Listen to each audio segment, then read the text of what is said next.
Yo, what's going on, everybody? Welcome back to another video. So we have an amazing mod in this video today. I'm very happy this mod has dropped. nexusmods.com/ghostrecon breakpoint/mod/642. I will link it down below for you guys.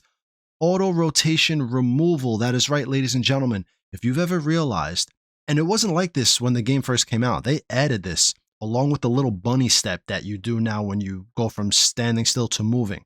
This was added into the game. When you are standing still looking at 12 o'clock and you move the camera to 9 o'clock or 3 o'clock, your character will automatically move and look in that direction. He basically shuffles around like an idiot. I don't know why developers add stuff like this. It makes no sense to me. Whatever their thinking is, I wish they would just add an option to turn it off for those of us on PC, or I don't know. This guy says it's a console thing. Okay. The mod addresses the character readjusting his position to the orientation of the camera.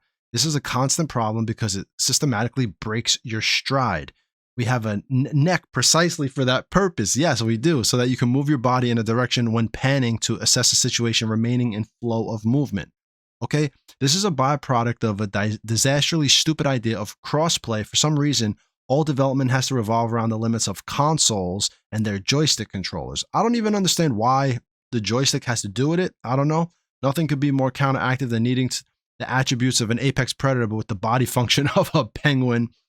This is funny. Anyway, we're not even modding the game. We're just removing files from the directories from Ghost Recon Breakpoint folder. So let's get into this. What we're going to do, ladies and gentlemen, we are going to open up Anvil Toolkit.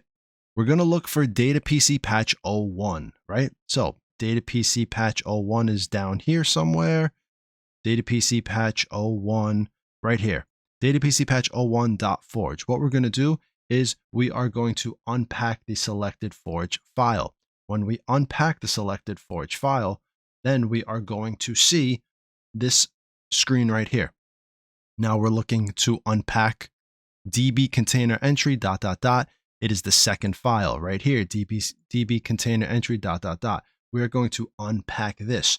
When we unpack this, now we are going to go into the search folder and we're going to search for turn on spot. When I go into here, patch extracted db, this is where you're going to search for turn on spot. So you're going to type turn on spot and we are going to actually find turn on spot.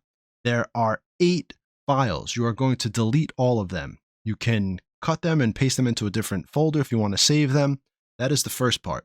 Then we are going to now search for db micro input model _ turn on spot. There are 2 of these files. You find these 2 files, you delete them, you save them in another folder, whatever you want to do, and that's it. You're just removing these files and the function is removed. And this opens up so many possibilities in my mind. I'll explain that later. Let's keep going. We're going to repack db container entry. We're going to repack datapc.forge. So now we go back into Anvil Next toolkit. We find db container entry. We're going to repack that. And no matter how long this takes, if it takes your computer a few seconds, a few minutes, just wait. It's going to compress everything. It's going to let you know in the Anvil Toolkit console when it's done, right? Successfully written data file. Boom. Now you go back up and you're going to look for Data PC Patch 01. You are going to repack this. Same thing. Just let it do its thing. Wait for it to have a successfully written data file prompt in the console. And then that's it. You're done. Enjoy. And what do? You load up the game and you realize now how much better it is to see Nomad not shuffle around in the bushes or shuffle around when enemies are passing you. It's such a stupid mechanic. And I remember when it was added, I hated it. I absolutely dreaded this mechanic. Same thing as the little bunny step. Every time you go to move, he does a little bunny step.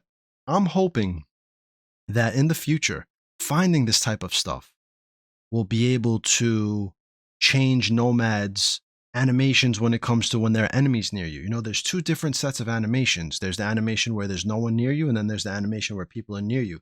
I like the one where no one's near you. He's a little more upright.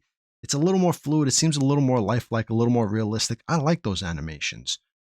Maybe we can now start deleting certain things. Maybe we could swap things. What if we could take the slide animation that the AI teammates do when they slide into cover and replace our stupid tumble animation where we roll around in the dirt like idiots.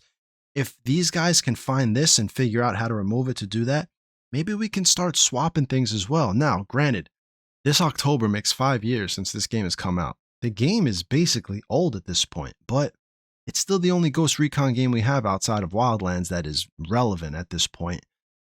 And it's fun to see what the modding community is doing with this game. So, ladies and gentlemen, that is all. Let me know what you think about this mod. I'm absolutely ecstatic. Shout out to these modders, to the guys who are doing this stuff. This guy said special thanks to Kane666. Kane, I don't know about that. I think your name should have been Kane777, but as you are godsend, my friend. And V Bigween, whatever. Shout out to you. Sorry if I butchered your name. He's the one who uploaded it. These guys uploaded a really cool mod, and I'm really impressed with it. Guys, let me know what you think in the comments below. Definitely do this. It makes the gameplay way better. Just sitting there, and the stealth. When you're stealthing in the bushes and guys are walking by you, and you watch them walk by you, now your guy won't shuffle anymore. It actually feels good. And to the developers, man, just don't add shit like this, man. And if there's a reason for you to add it, just think about your audience as a whole. And while you're creating these things, just have these files connected to something in the UI that just lets me turn it off. That's all I'm asking from games and developers in general across the board. If you're making something and you think some people might not like this, all right, have the team connect it to a UI function that if they click it, it just turns all this shit to false and it doesn't even turn on. I don't know. Anyway, ladies and gentlemen, let me know what you think below of this this mod. And I'm out of here. I've taken up enough of your time. Enjoy, everybody. Have a great day. And I will see you all in the next video. All right, guys. Peace.